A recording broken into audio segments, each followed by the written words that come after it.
everyone, and thank you for joining me on this very special episode of the American Whovian Fangirl, where I'm going to be giving my review of the Season 8 finale, Death in Heaven, and also a general review of Season 8. So let me get right into it. When I first watched Death in Heaven, I was very angry. I was very upset. I did not like it. I just had so many emotions in my mind, and I was actually thinking, oh my god, I'm not going to watch Doctor Who ever again. This really stunk. Why the hell did Moffat do this? He's such an asshole. I was going on and on and on. And I think, and basically there's been quite a few episodes throughout season 8 where I had that same kind of emotion where I was just really let down. And I think a part of it is because I am a person, when I sit down to watch a movie or a TV show, I want to be entertained. I want it to go from point A when I first start watching it to point B when it's done, and I want to feel satisfied. I don't want to have to be thinking about it, analyzing stuff, having to spend my time watching the episode or the movie over again because I was totally confused or I missed stuff. The way I look at it, yes, these actors and these producers are giving us something, but it's our time, and sometimes it's our money watching like movies and TV shows and stuff like that. And it really irks me when, I have to re-watch something because I didn't get it the first time. And I think that's what happened here, where I was just like, so much was thrown at you. Where it almost gave you like kind of like an emotional migraine where you were just like, and I think that's why my initial reaction was I hated it. I am very happy to be a part of the Whovians podcast, and I basically told them on Sunday when we did the review that I could not review it, and I really had to give it some thought and watch the show over again. Since Sunday when I had that show, I did watch it another time on TV and another time without commercials, and I was able to calm down a little bit and analyze it. And I also realized something, and this is to paraphrase the 11th Doctor, that life is sometimes a pile of good things and bad things, and the bad things don't always necessarily outweigh good, and vice versa. The good doesn't outweigh the bad. So that's just paraphrasing, but that's where I started taking my views and my opinions. I basically made a list of the good and the bad, and I decided in the end the good of this episode of Death in Heaven outweighed the bad. And I was able to give a final rating, which I'll give in a few minutes. First, what I'll do is I'll tell you what I didn't like about this episode. I did not like Clara saying, "I am the doctor," and the opening credits having Jenna Louise Coleman first and having her eyes making people think, oh my god, is she really the doctor? I thought that was totally stupid. That was a slap in the face to the doctor and to Doctor Who fans. I just thought that was really stupid, and it was just Stephen Moffat being a wise ass. So I did not like that. From day one, I never was crazy about the relationship between Danny Pink and Clara. It's okay to have a companion fall in love with someone. We've seen it before. Like Joe Grant ended up ditching the doctor to marry that hippie guy in Green Death. You've seen it with, Rory and Amy, blah, blah, blah. But there was just something about their relationship that I never was crazy about. Basically their whole relationship was based on lies and not being truthful to one another. Mostly we saw on Clara's side towards Danny, but I'm sure Danny was hiding some, stuff as well. And I just think throughout all of season 8, there was too much of an emphasis on their relationship. And then having this whole thing, basically, in a nutshell, Danny got hit by a car because he wasn't paying attention, because Clara just said, I love you over the phone, blah, blah, blah, and he walked out in the street and got slammed by a car. Whippy. Okay. So, I really had no emotion when that happened. I was like, oh, yeah. Ooh, yeah. And then, so basically, the doctor, decides to help out Clara and try to find Danny in the afterlife, I guess. I mean, the whole, basis of this episode was kind of lame, in my opinion. The whole idea about exploring afterlife and, I just don't think it was appropriate, and I think it was kind of stupid. We want to be entertained. We don't want to be thinking about all these philosophical stuff. I mean, if you want to talk about philosophy, take a class at local university. You don't throw it at us at Doctor Who. Doctor Who is something that we want to watch to, pull ourselves out of reality and enjoy. We don't want to be thrown all that kind of crap. Anyway, so that underlying plot, I wasn't really crazy about to begin with. I also did not like the death of Osgood, from Unit. That was really upsetting. I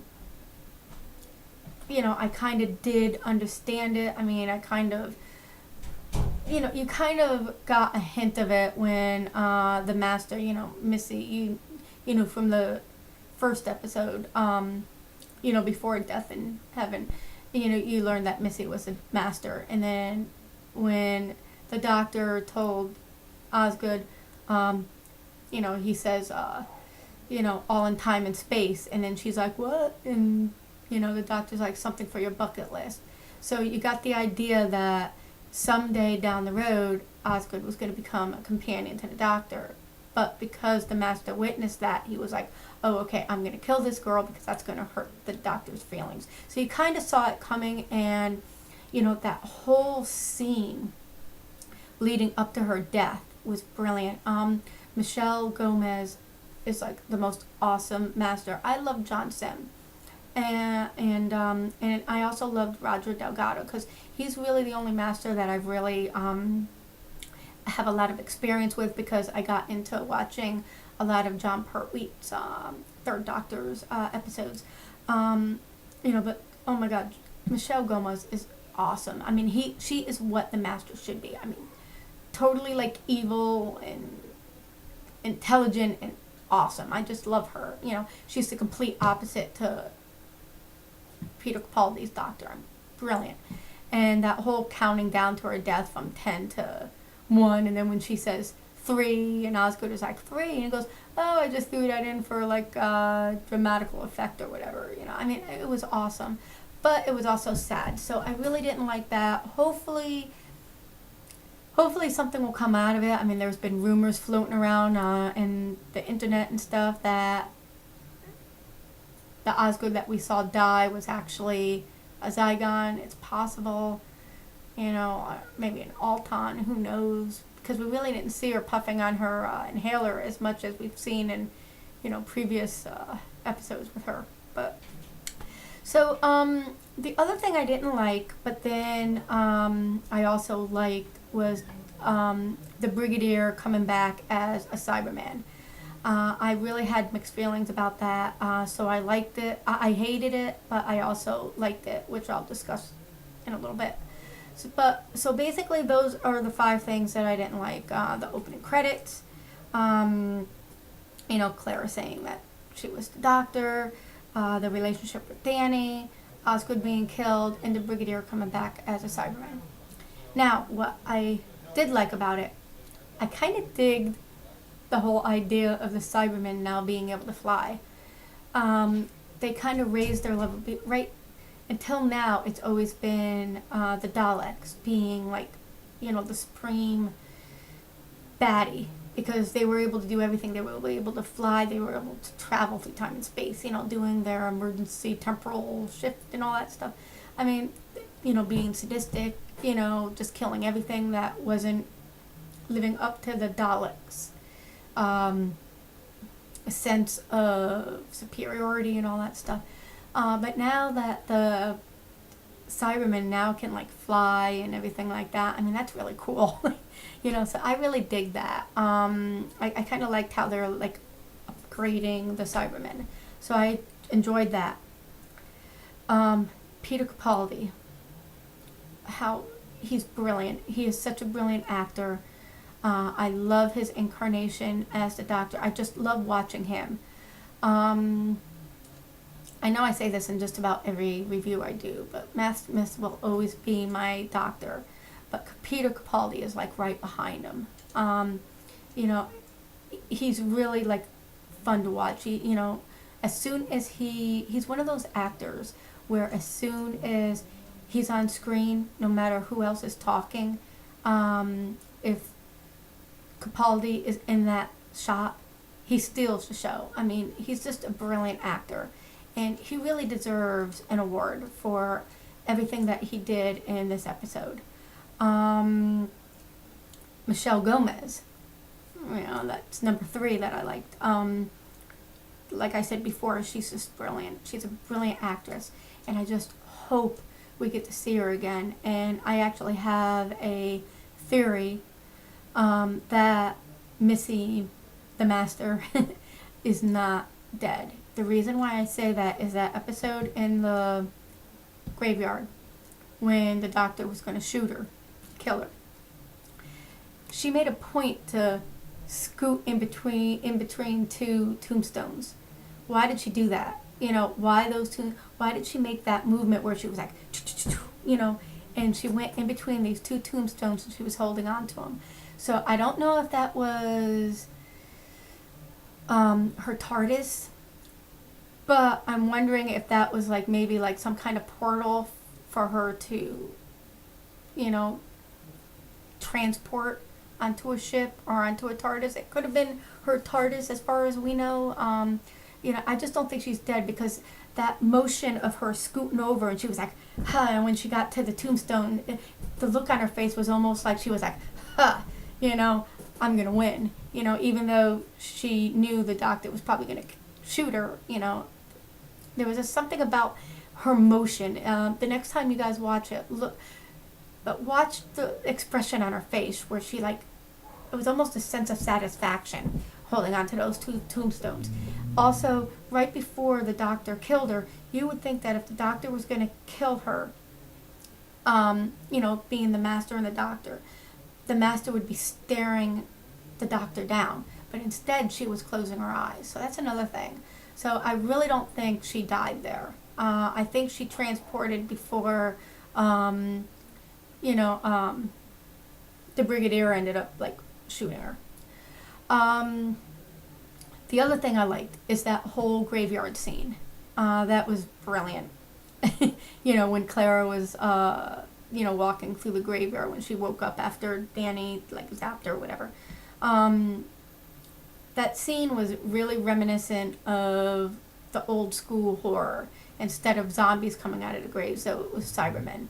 It was, and then, if the dead rose from their graves, they would be wandering around. We've always seen them in horror movies where they're wandering around aimlessly, and that's what the Cybermen were doing, because you got the impression that there were some Cybermen that were activated where they had no emotion, but then there was also a lot of them, you got the impression that for whatever reason, maybe because of their humanity and who that person was to begin with, they were able to conquer the Cybermen programming and remain human, like Danny Pink did and like the Brigadier did.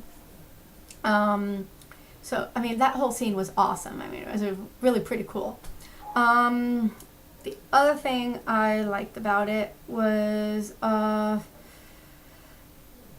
basically, when the Brigadier, when Kate fell out of the plane, you were like, oh my God, they killed off most of the unit. They killed off Osgood, now they killed off Kate. What the hell's going on? But then all of a sudden, you find out that the Brigadier, as a Cyberman, rescued his daughter and you know, did his part to, I guess, kill the master if he really did. Um, I, as I said before, at first I didn't like this. You know, oh my God, they turned the Brigadier into freaking Iron Man. But once I started thinking about it, that was a way of stabilizing Unit and also allowing Kate to be a reoccurring character, which we really haven't had too much. One Unit hasn't really been a part of the new Doctor Who. I mean, they've been in a couple of episodes, but I really think they have an opportunity now to have Unit more of a reoccurring plot. I'm not saying to do like they did with Pertwee when he was stuck on Earth and Unit was a part of the Doctor Who episodes, you know, almost at every single episode. But I really think they should be more a part of it, like 2 or 3 episodes, maybe even have like a 2 or 3 story part, you know, arc, you know, with Unit, because Unit is really cool, you know, and, you know, having Kate being in charge, I think is brilliant, and they did that by bringing back, you know, having like that nod to the Brigadier, and that scene when the Doctor realized that Cyberman was the Brigadier, he finally, you know, saluted to him and showed his respect, because really and truly, the Doctor was always kind of like a wise ass and kind of mean sometimes to the Brigadier. That's just my opinion.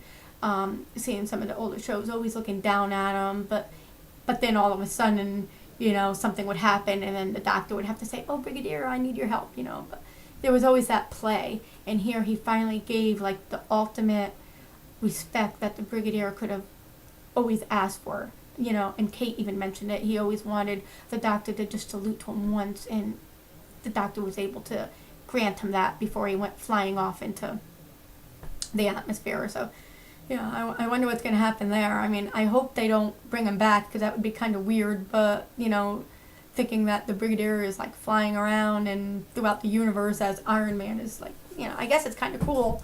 Kind of, it's 50-50. Kind of sucks, kind of cool. So, the last thing that I really loved was the end, when right before Missy supposedly evaporated or got whatever, vaporized, whatever you want to call it, she gave the Doctor the coordinates to Gallifrey. So the Doctor went, and of course she was lying, and Gallifrey wasn't there. You know, because, you know, why would the Master, you know, give that kind of satisfaction to the Doctor? You know, the Master is always going to try to destroy the Doctor emotionally or physically, you know, and here she knew she was going to really get to him emotionally by giving him the coordinates and then finding nothing was there. It was nothing. It was just empty space. But that scene with the Doctor pounding on the panel of the TARDIS, you know, we know that the biggest love affair in all the universe is the Doctor and the TARDIS. You know that. You've seen that with David Tennant. You saw that with Matt Smith. And even though we didn't see that too much yet with the 12th Doctor, you know, Capaldi, you know there's that love affair with the Doctor and the TARDIS. And he didn't just pound at it, but he like beat the crap out of the TARDIS, because all these things were like exploding and stuff. And the raw emotion, the frustration, the anger, you know, the depression, you know, was all like, I mean, I actually was like, I held my breath during that scene, and that scene should really give Peter Capaldi some kind of award, because that was brilliant. That was awesome. That was just an incredible scene. So basically the likes outweighed the dislikes. Yeah, I mean, there was a lot to this episode. I mean, there's like so much more you can get into. I also kind of liked the end of, you know, that whole scene with Clara and the Doctor, because she, as always, basically throughout this whole season, she has either been lying to the Doctor or lying to Danny Pink, and here she's lying to the doctor because the doctor believes Danny Pink came back, but he didn't, as you all know. Some little kid came back, yally yally. Who cares? But instead of her just saying, no, this is what happened, just being truthful, it's a lie. Vice versa, the doctor is lying to Clara that he's going home when he really isn't. So I guess it's a way of them saying, okay, well, I'm going to say this to him so he doesn't feel like he needs to be around. And the doctor's like, I'm going to say this to her so she doesn't have to worry about me and believes that I'm going home. Perfect split. So that was another thing that I kind of liked, So overall, this was a very awesome episode, and my final rating is a 9. Because of some of the things that I disliked, I couldn't give it a perfect 10, but I'm giving it a 9. So let me know what you guys think. I'm really looking forward to the Christmas special. That was really awesome. Usually in the past when we've seen like previews of the Christmas special, it was like right after, but here you have the previews and like maybe like a minute, a second or two, whatever, after the previews, you hear the knock on the door and you hear Santa Claus, I don't think he's Santa Claus, and I'm really looking forward to the episode because the preview shows these things that look exactly like aliens. So that would be cool, having like Santa Claus and aliens, like aliens from the movie. That'd be cool, So, I'm really excited about the Christmas special. It's like a month and a half to go. So, let me know what you guys thought of the episode. Now, what I would also like to say now, and again, I'm sorry that I'm rambling on, but this podcast has been way overdue.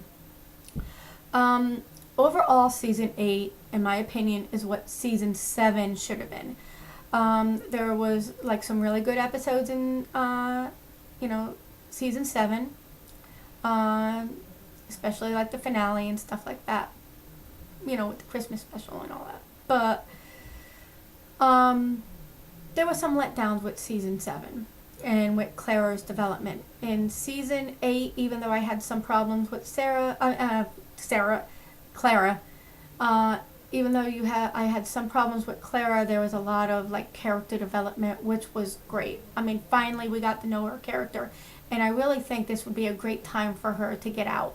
I think it's time that the doctor had another companion.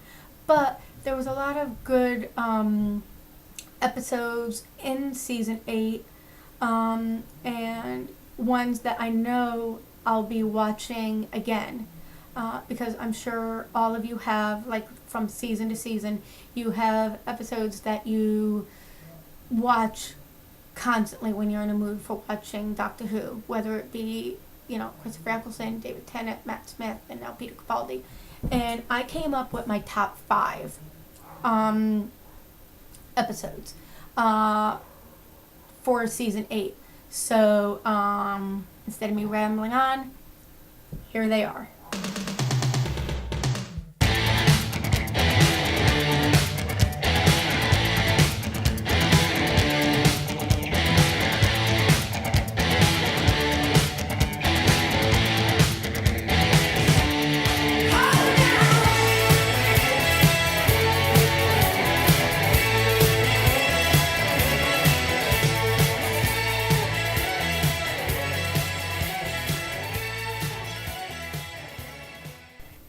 Okay, so there you have it. Let me know what you think. Please leave a comment and let me know what your top 5 episodes are.